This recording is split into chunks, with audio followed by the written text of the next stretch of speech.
E aí, tudo bem? Vamos começar logo de cara com um mergulho profundo num texto de 2005 do Papa Bento XVI chamado Deus Caritas Est. Sabe aquela palavra que todo mundo usa, todo mundo sente, mas quase ninguém consegue definir direito? Pois é, o amor. Esta nossa análise vai justamente destrinchar como esse documento tenta colocar um ponto final na enorme confusão que a gente faz sobre a nossa emoção mais forte. Vai ser uma jornada e tanto, hein? E para organizar as ideias, a gente vai passar por 5 pontos rápidos: o significado do amor, o famoso embate entre Eros e Ágape, a ideia do amor encarnado, a tensão entre justiça política e caridade e, para fechar, como a Igreja coloca isso tudo em prática. Então vamos lá. Parte 1. O significado do amor e o nosso enorme problema de linguagem. Pensa bem, a gente vive uma verdadeira crise linguística hoje em dia.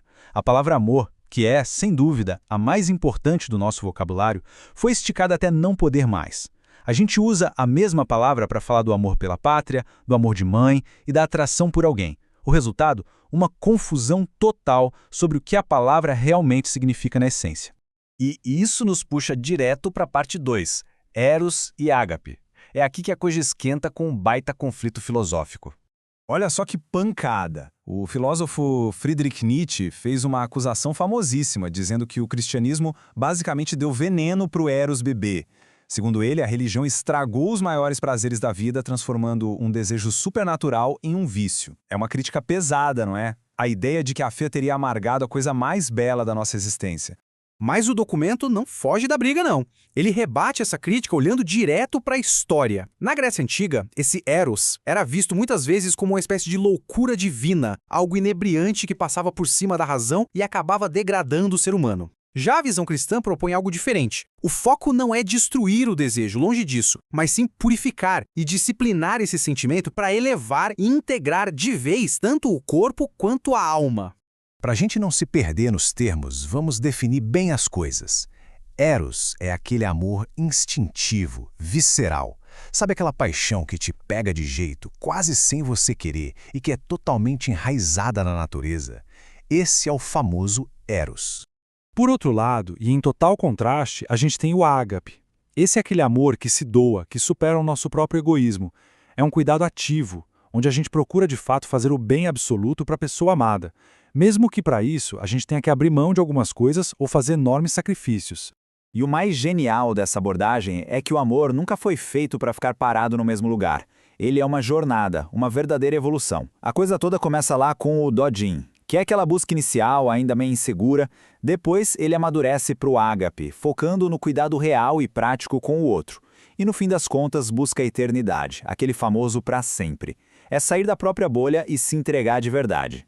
Vamos entrar agora na parte 3, o amor encarnado. Como é que essa teoria toda vira realidade palpável?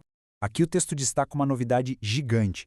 O cristianismo histórico não entregou apenas um novo manual de filosofia moral, mas sim uma realidade em carne e osso. Jesus Cristo é apresentado como a figura que junta as duas pontas, fundindo de um jeito perfeito aquele desejo apaixonado do Eros com a doação total e o sacrifício do ágape. E a gente consegue visualizar isso nitidamente em parábolas que são super famosas. O pastor que vai atrás da ovelha perdida, a mulher revirando a casa inteira pela moeda, o pai que corre para abraçar o filho pródigo, ou o bom samaritano parando na estrada. A questão é que essas histórias não são só contos de fadas para nos fazer dormir melhor. Elas são a explicação literal de como esse amor divino arregaça as mangas e trabalha ativamente no meio da bagunça que é a nossa vida real. E olha como isso amarra as coisas de um jeito inseparável.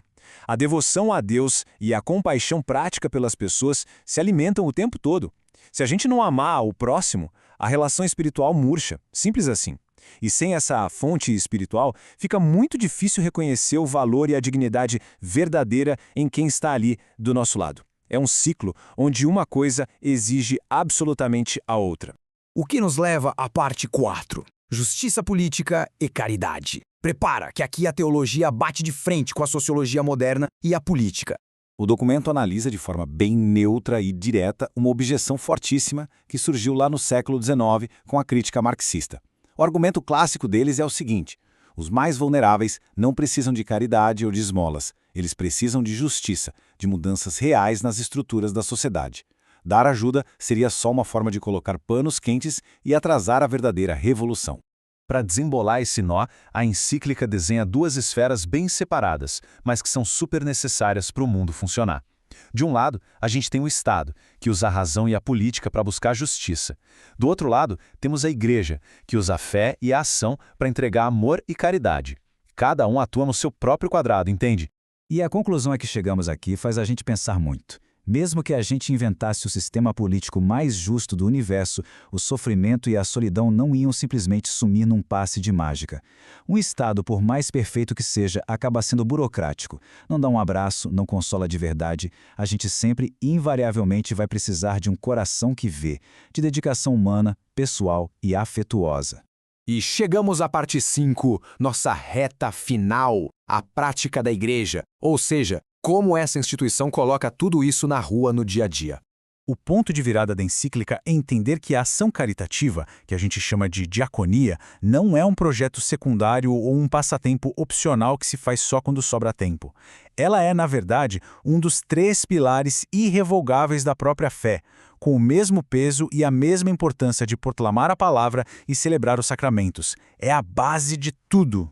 Dando uma boa olhada nos registros históricos, a gente vê uma linha contínua que é de cair o queixo. Essa prática de dividir os bens começou firme no primeiro século e virou uma força comunitária tão grande que, olha só que ironia, lá no século IV, um imperador pagão rival, o Juliano o Apóstata, tentou imitar descaradamente o modelo da caridade cristã porque percebeu o poder absurdo que isso tinha.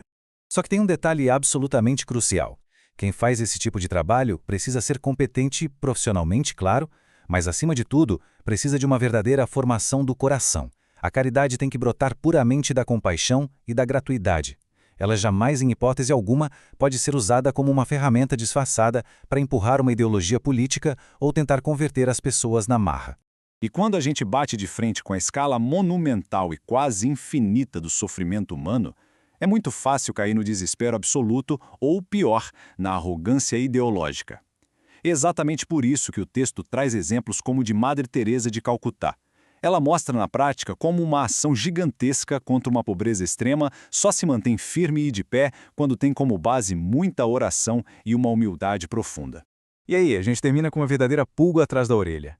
Será que apenas consertar as estruturas políticas e alcançar a justiça burocrática vai ser um dia suficiente para satisfazer a condição humana? Ou será que aquele toque pessoal, livre, totalmente voltado para o outro, vai permanecer para tudo sempre com uma necessidade mais profunda e insubstituível que nós temos? Fica aí essa reflexão incrível para a gente levar adiante depois de entender todo esse panorama.